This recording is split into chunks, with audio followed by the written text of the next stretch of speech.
Bonjour à tous et bienvenue dans cette vidéo. Aujourd'hui, on va parler d'un outil que vous utilisez probablement tous les jours, mais dont vous n'exploitez peut-être que 10% des capacités.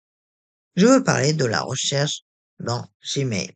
Donc, ben, on va aller sur Gmail, du coup, bon, par chance, j'y étais déjà.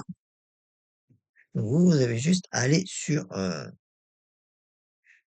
Gmail si ce n'est pas déjà fait. Donc, est-ce que vous avez déjà perdu 10 minutes à faire défiler votre boîte mail pour retrouver une pièce jointe d'un collègue envoyée il y a 3 mois? On est tous passés par là. À partir de cette vidéo, vous serez capable de retrouver n'importe quel email en moins de 30 secondes, d'utiliser les opérateurs avancés comme un pro et même de créer des filtres automatiques pour organiser votre boîte en pilote automatique. On démarre tout de suite, donc du coup, je suis déjà moi sur le compte Gmail de démonstration. La barre de recherche est du coup ici, là, dans rechercher, dans les messages. C'est cette fameuse barre tout en haut qui sera votre meilleur allié. Par défaut, Gmail cherche dans tous vos emails. Envoyés, reçus, archivés, tout. Voyons comment l'utiliser efficacement. Donc, par exemple, on va écrire facture. Vous voyez, il va me retourner tous les emails qui contiennent ce nom, que ce soit dans l'objet, dans le corps de message ou dans le nom de la pièce jointe. Je clique sur Entrée, ça va me montrer ben, tous les résultats avec en surbrillance l'occurrence. Et bien évidemment, ben là, vu que c'est un compte de démon, on n'a qu'un résultat, mais si on en avait eu plusieurs, Gmail les classe par pertinence et les plus récentes en plugin. C'est déjà puissant, mais on peut faire, bien évidemment, beaucoup mieux. Donc, par exemple, alors, on va faire une autre opérateur, donc from euh, Anthony, par exemple, moi, voilà. Vous voyez, il y a les fameuses invitations que j'avais envoyées hier. Donc, si je veux vraiment tous les emails que j'aurais envoyés, par exemple, avec mon adresse perso, j'ai juste à taper from 2 points, suivi du nom ou de l'adresse mail. Et c'est d'ailleurs l'un des premiers opérateurs à connaître. On va en voir plein d'autres dans quelques instants, bien évidemment. On va maintenant tester un autre. Donc, hop, j'enlève. Là, j'ai mis réu. Hop. Et, et là, ça montre du coup les suggestions qui apparaissent en dessous. D'ailleurs, notez aussi que Gmail vous propose des suggestions au fur et à mesure que vous tapez. Ces suggestions viennent de votre historique de recherche et des contacts fréquents. C'est un gain de temps non négligeable. Donc, n'hésitez pas à utiliser cette fameuse puissance. Donc, je retourne quand même dans la boîte de réception. Alors, maintenant, on va faire autre chose. On va ouvrir le panneau de recherche avancé. Donc, pour ça, donc du coup, euh, on clique là, afficher les options de recherche. Donc là, ensuite, du coup, comme vous voyez, il y a un panneau qui s'est ouvert en dessous. Et donc, du coup, là, grâce à ça, on va pouvoir vraiment faire des recherches très poussées, très avancées. Et bien évidemment, pour ceux qui ne connaissent pas, c'est encore les opérateurs. Mais là, c'est avec l'interface graphique. Par exemple, 2, c'est du coup l'expéditeur. Donc, on filtre par from. Le A, c'est le destinataire, filtre par to. TO, 2 points, toujours les 2 points d'ailleurs. L'objet, c'est les mots dans l'objet, donc field.subject. Il contient les mots, c'est recharge dans tout le contenu. Ne contient pas, ben, ça exclut les résultats avec ces mots-là que vous aurez entrés. La taille supérieure ou inférieure avec X, MO. À une pièce jointe, c'est cochable, donc field par as attachment. Dossier libellé, recherche dans un dossier spécifique. Date avant ou après une date précise. Donc, je vais vous montrer un exemple concret.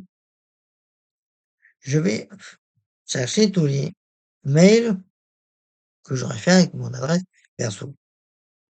Depuis, bon, on va voir la, la date. Hop, donc en tout, donc, hop, page de date. Donc, il y a un mois. Donc, du coup, euh, on recherche tous les messages. Hop, et vous voyez, ça met tout ça. Et vous voyez, c'est bien forme en tout point. After, donc après 2026, le 33, avant le 504. Donc voilà. Quoique, en plus, euh, ouais. Donc, le 4 mai et le 3. Bon, bref. De toute façon, vous avez compris. C'est relativement simple. Et grâce à ça, bah, du coup, vous voyez que la grande puissance des opérateurs sans vous embêter à les écrire. Parce que c'est ça quand même, l'avantage de, comment ça s'appelle? De cette interface graphique. C'est de pouvoir les utiliser sans, les connaître par cœur. Maintenant qu'on a vu l'interface graphique, je vais vous montrer comment taper directement ces opérateurs dans la barre de recherche. C'est plus rapide une fois qu'on les connaît. Donc, je vais les passer en revue un par un en testant en direct. Donc, par exemple, tac, alors,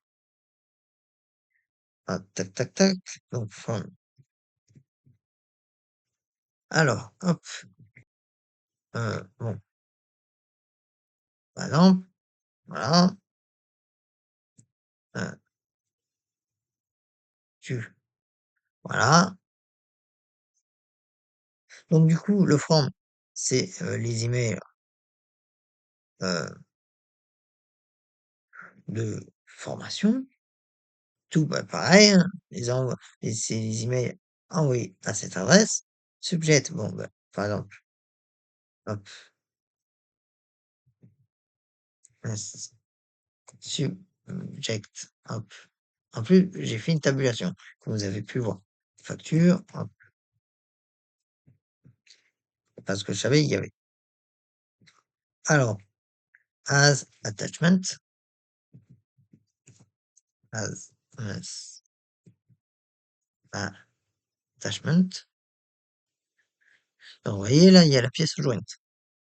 C'est rien de sorcier. Ensuite, file name,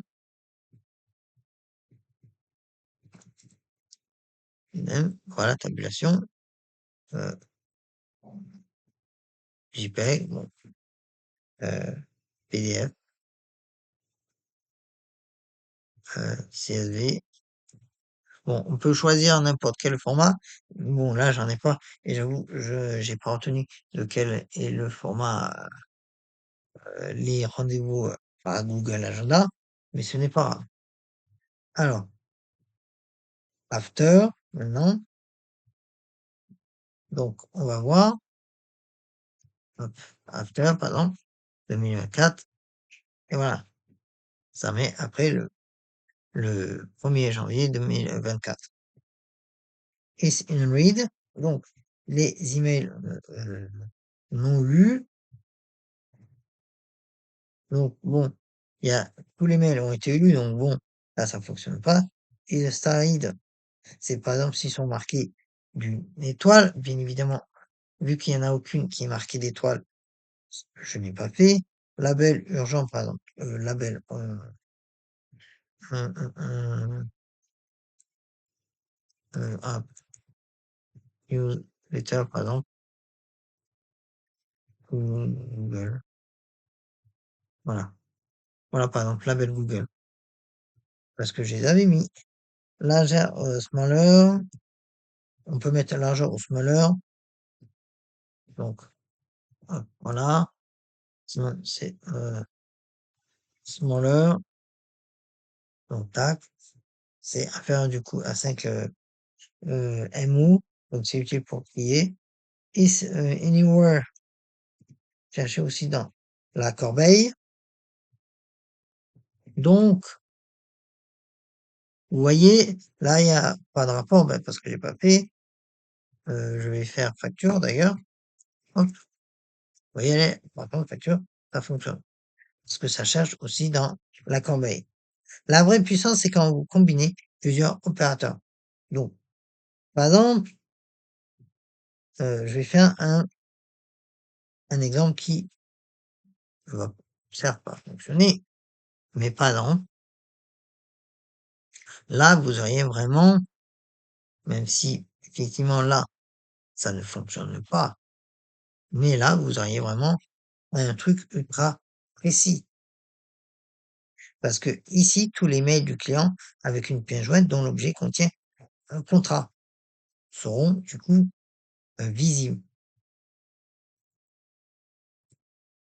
Hop, là, par exemple, un nouvel exemple. Là, par exemple, mais ici, les mails non lus du responsable, d'un responsable, depuis juin 2024, seraient affichés, par exemple. Mais évidemment, ça fonctionne pas. Là, tous les PDF de plus de 10 MO vont être affichés. Donc, c'est utile pour libérer de l'espace. Donc, maintenant, si on veut chercher plusieurs valeurs en même temps, on utilise OR en majuscule, par exemple. Hop. Je vais vous donner un exemple. Tac. From Sophie, from Thomas, avec le sujet réunion, ça peut être pas mal.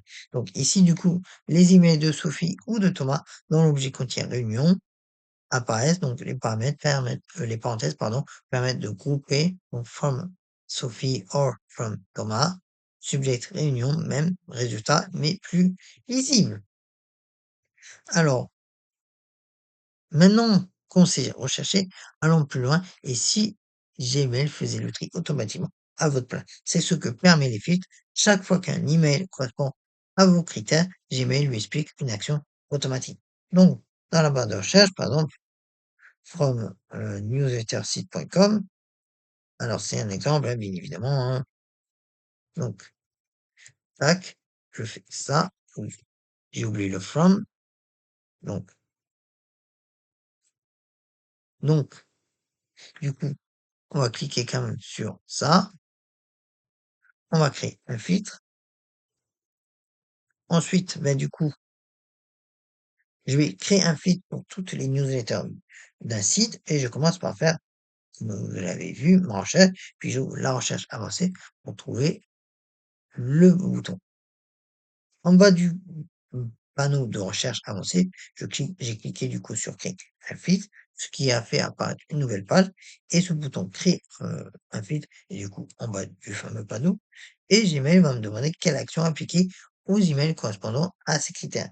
Donc je vais cocher ignorer la, la boîte de réception, donc archiver, plus appliquer le libellé newsletter. Donc on va afficher et activer newsletter. Voilà, je crée un filtre. Du coup, j'archive ces emails automatiquement et je leur colle le libellé newsletter.